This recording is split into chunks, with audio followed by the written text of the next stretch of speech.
Shalom, this is Rabbi Klein from the Greater Miami Jewish Federation. This week we've experienced something that is shocking. In fact, these United States, is there really a union that we can speak about? Who could have imagined what we saw yesterday in the halls of the Congress? What were the ingredients that went into this toxic brew? Obviously, there are so many things, and too many for a short reflection. Of course, the abdication of leadership is part of it, but there is also something deeper at play. It's the violence that explodes from feeling aggrieved, abused, oppressed, and these frustrations we are seeing more and more in the public sphere, and feelings are exploding. I'd like to explore an interesting Rashi in this week's Parashat. It comes from the dialogue of the burning bush, which is in fact the longest dialogue in the entire Bible. God tells Moses that God will choose him to take the people out of Egypt. Moses asks, "Who am I that I'm going to go to Pharaoh? And who am I that I'm going to take the Jewish people out of Egypt?" For Rashi, this is not one question, but two. The first question, who am I that I have the skills to stand before Pharaoh, before kings, and take the Jewish people out of Egypt? But then there's a second question, which is shocking. Who am I to take the Jewish people out of Egypt? For Rashi, the question is, what is the merit of these people that I should take them out of Egypt? Rashi actually gives an answer. In the future, they're going to come to this very place and receive the Torah. In the future, they will be worthy. However, the answer is interesting because actually right now they are not worthy, is the answer of the question. But in the future they will be. So Moses, take the people out. Why do we need an explanation of the worthiness of the people being taken out of Egypt in the first place? Think about it. These people are victims. They're oppressed. They're abused. They are slaves. Shouldn't they have a right to be free? Does there have to be an explanation for Moses why they are worthy to be taken out of Egypt? Aren't they owed? So there are many explanations, but I'd like to share one that focuses me and speaks to me at this moment. Think about Moses. He is a person with extremely deep compassion for others. He grows up in the palace. He receives everything from Pharaoh. He receives everything from the Egyptian culture around him. And yet, at the young age of 18, he decides to go out to his brothers, and the Torah says, Vayar b'sivlotam.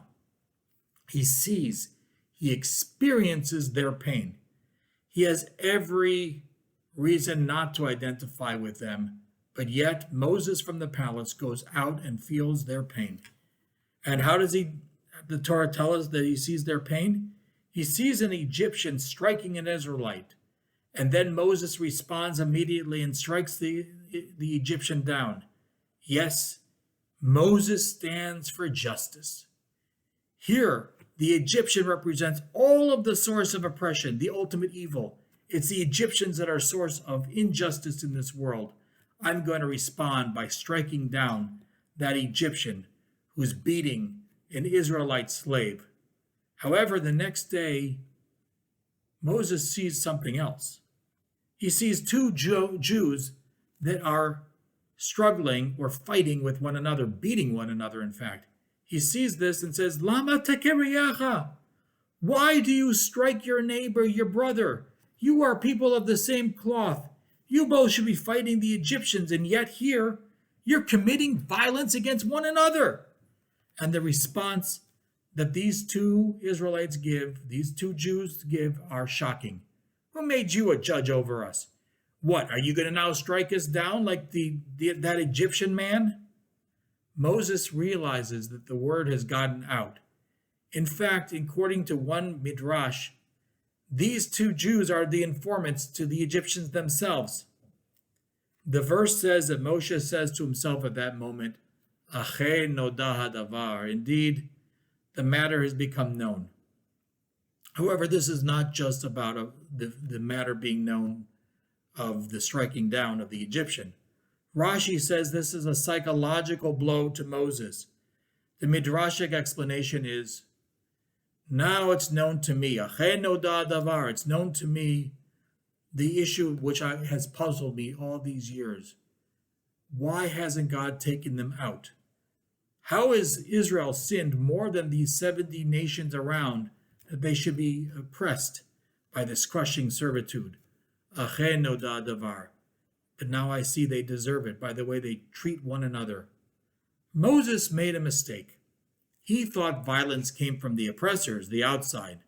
But here are the victims, the disenfranchised, the disposed, and they do the same thing to one another. Indeed, those that are often abused become themselves abusers. When victims are given power sometimes, they actually become the oppressors themselves. Moses comes to a shocking conclusion. One will need to fight not the Egyptians, but the root of violence itself. The enemy is pervasive, it's all around, and it's within us. Justice is much more elusive. To fight justice is much more elusive than pointing a finger at a certain group or person and saying they are the source of injustice. Violence and oppression happens at all levels and to different extents. This realization is overwhelming, and he flees Egypt. He begins a completely new life as a Midianite. Moses will later go to Pharaoh at 80 years old, and 40 years later he will die.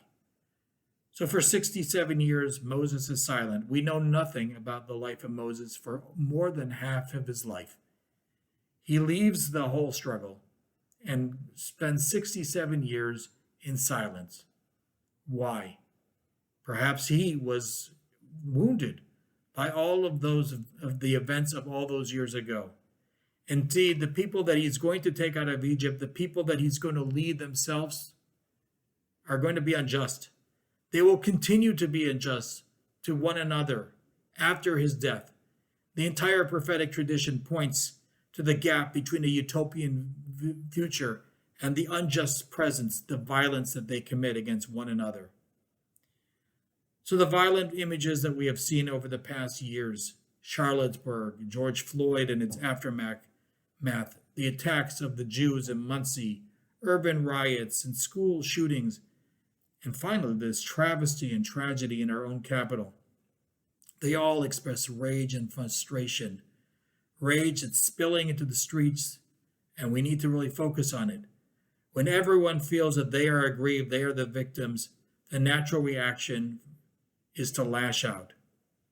Of course, there's utter dereliction of leadership, stoking grievances for months, and that has fueled the fires. And of course, we need to condemn this and not tolerate violence.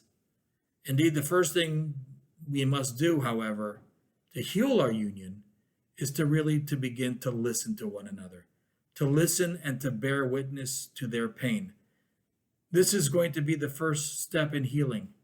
We're going to need to hear the voices of those who feel in our country disenfranchised, those who feel powerless, those who feel mistreated, those who feel dishonored, those who feel discriminated against, and we really need to hear the vulnerability that people are experiencing right all around us. In other words, we need to hear them as re'echa, like Moses said. We need to hear them as our neighbors. There have been a lot of talking heads this week, but in my mind, there's no one that has been more eloquent than the Reverend Warnock in his acceptance speech, which is really a sermon. And he says that we're going to need to work on the value of loving your neighbor as yourself. Doesn't really matter whether you would have supported him or not. He says the following in his acceptance speech to the U.S. Senate. No matter who you cast your vote for in this election, in this moment in history, Washington has a choice to make. In fact, all of us have a choice to make, he says. Will we continue to divide, distract, and dishonor one another? Or will we love our neighbors as we love ourselves? Will we play political games while real people suffer? Or will we win righteous fights together, standing shoulder to shoulder for the good of Georgia, for the good of all our country? Will we seek to destroy one another as enemies, or heed the call of the common good, building together what Dr. King said, the beloved community? Here's what I know. I know that we can beat this pandemic with science and good old-fashioned common sense. This is the love that Moses had for his flock, that he came back eventually after 67 years, and also why he was so wounded when he saw the lack of humanity towards those he wanted to serve. It took Moses over a half century to re-engage, and it was only with the prodding of God that Moses did. We don't have that time. With the new year, each of us need to become the source of kindness, to truly listen to one another, to see our mutuality, to bear witness to one another's pain and fears, and to realize that we really truly are neighbors. Like Moses, we need to go out to all sectors of society and see their pain. We need to bear witness to one another and respond in kind. We have lived through a toxic time. The pandemic has ripped us apart. However, we're also living in a toxic society. Our words and violence against one another have torn us apart. We have a medical vaccine, and that hopefully, with God's help, is going to restore us to physical health. However, we also need that spiritual vaccine. We need to strengthen the bonds that we have with one another, not through uniformity, but through unity. We need to stand with compassion and more listening. That is the vaccine for 2001. That's our mission right now. Shabbat Shalom.